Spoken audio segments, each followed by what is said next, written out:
महेंद्रजीत सिंह मालवीय, जो कि भारतीय जनता पार्टी के हो चुके हैं और अब लोकसभा चुनाव को लड़ेंगे और विधानसभा उपचुनाव में चेहरा पसंद जो होगा वो इन्हीं का रहेगा। अब अगर बात करें 9 अगस्त 2022 की, तो ये वही मालवीय हैं जिन्होंने ये कहा था कि जब तक मेरे तन में खून और पानी रहेगा तब तक मैं गहलोत के साथ रहूंगा। कांग्रेस की ओर से जनसभा हुई थी 9 अगस्त 2022 को। मुख्यमंत्री अशोक गहलोत तब थे, प्रदेशाध्यक्ष गोविंद सिंह डोटासरा, तत्कालीन प्रदेश प्रभारी अजय माकन भी इसमें मौजूद थे और तब महेंद्रजीत सिंह मालवीय जल संसाधन मंत्री थे। गहलोत के प्रति वफादारी का दम भरते हुए मालवीय ने मंच से भाषण में कहा था कि जब तक मेरे तन में खून और पानी रहेगा तब तक मैं अशोक गहलोत का रहूंगा। लेकिन अब कांग्रेस की सर्वोच्च कमेटी CWC के सदस्य और बांसवाड़ा के विधायक महेंद्रजीत सिंह मालवीय सोमवार दोपहर भारतीय जनता पार्टी में शामिल हो गए। विधायकी से इस्तीफा भी दे दिया। अब यह माना जा रहा है कि वो ST reserve Banswara Dungarpur Lok Sabha seat से चुनाव लड़ेंगे। बागीदौरा सीट से विधानसभा उपचुनाव के लिए बीजेपी का जो प्रत्याशी है वो भी इन्हीं की राय से तय किया जाएगा। यह टिकट मालवीय के परिवार में से किसी एक को दिया जा सकता है। मालवीय का जाना कांग्रेस के लिए बड़ा झटका माना जा सकता है और वो दक्षिणी राजस्थान में कांग्रेस का बड़ा आदिवासी चेहरा रहे हैं।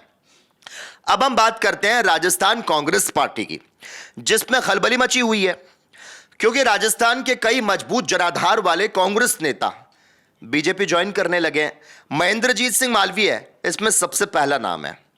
इनके बाद से सियासी गलियारों में चर्चा शुरू हो गई कि ना सिर्फ महेंद्रजीत सिंह मालवीय बल्कि अब कांग्रेस के 3 पूर्व मंत्री लालचंद कटारिया, उदयलाल आंजना, राजेंद्र यादव और रिचपाल मिर्धा भारतीय जनता पार्टी लीडरशिप के टच में है। ऐसे में यह सवाल उठता है कि आखिर क्यों कांग्रेस के इन नेताओं के बीजेपी ज्वाइन करने की चर्चा हो रही है, या फिर कांग्रेस मजबूरी है या फिर कोई बड़ा सियासी अवसर। और सबसे बड़ा सवाल है कि लोकसभा चुनाव में 400 पार सीटों का दावा करने वाली भारतीय जनता पार्टी आखिर क्यों कांग्रेस नेताओं को अपने पाले में करना चाहती है। महेंद्रजीत सिंह मालवीय के कांग्रेस छोड़कर भारतीय जनता पार्टी में शामिल होने की बातों के पीछे उनके सियासी मजबूरी कही जा रही है और यह हो सकता है कि अब उनको राजनीतिक फायदा हो, क्योंकि वागड़ के ट्राइबल बेल्ट में बड़े लीडर की कमी से जूझ रही भारतीय जनता पार्टी में उन्हें खुद के लिए बड़ा स्कूप नजर आया। तो उन्हें मोदी ब्रांड और राम मंदिर निर्माण के बाद बदली परिस्थितियों में भारतीय जनता पार्टी के टिकट पर लोकसभा चुनाव की जीत, सेंटर में ट्राइबल कोटे से मंत्री बनने की पॉसिबिलिटी जो है वो साफ नजर आ रही है। और इतना ही नहीं, लोकल बीजेपी लीडर करप्शन के आरोपों में उन पर हावी रहते हैं और अब बीजेपी ज्वाइन करने के बाद यह हो सकता है कि उनको इसमें निजात मिल जाए। अब बात करते हैं लालचंद कटारिया की। पूर्व मुख्यमंत्री अशोक गहलोत के खास माने जाने वाले और उनकी सरकार में कृषि मंत्री रहे लालचंद कटारिया काफी लंबे समय से कांग्रेस में एक्टिव नहीं दिखाई दिए और उन्होंने विधानसभा चुनाव भी नहीं लड़ा और चुनाव प्रचार से गायब रहे। इस बार सियासी फायदे से ज्यादा राजनीतिक मजबूरी के चलते लालचंद कटारिया के बीजेपी में जाने की पॉसिबिलिटी बनती दिखाई दे रही है। अब बात उदयलाल आंजना की, जिनको लेकर यह कहा जा रहा है कि यह भी कांग्रेस को छोड़ सकते हैं। उदयलाल आंजना उन कांग्रेस नेताओं में शुमार रहे जिनका नाम हर बार केंद्रीय एजेंसियों के रडार पर रहता है। करीब 5 साल पहले आंजना के ठिकानों पर इनकम टैक्स सर्वे हुआ, तो वहीं जालोर लोकसभा सीट से चुनाव लड़ने का ऑफर अब उन्हें बड़े सियासी फायदे के तौर पर दिखाई दे रहा है। अब बात करते हैं राजेंद्र यादव की, जिन पर दबाव बढ़ रहा है और कांग्रेस सरकार में मंत्री रहे राजेंद्र यादव की जो गिनती है वो अशोक गहलोत के खासम खास नेताओं में होती है।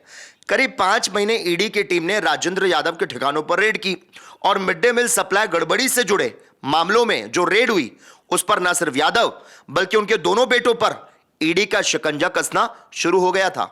और इस बीच राजस्थान में सत्ता परिवर्तन हो गया और बीजेपी की सरकार बन गई।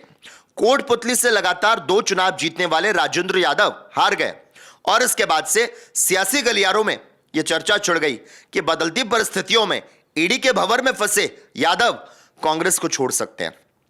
अब बात रिचपाल मिर्धा की, जिनके बारे में कहा जा रहा है कि यह भी जल्दी भारतीय जनता पार्टी को ज्वाइन कर सकते हैं।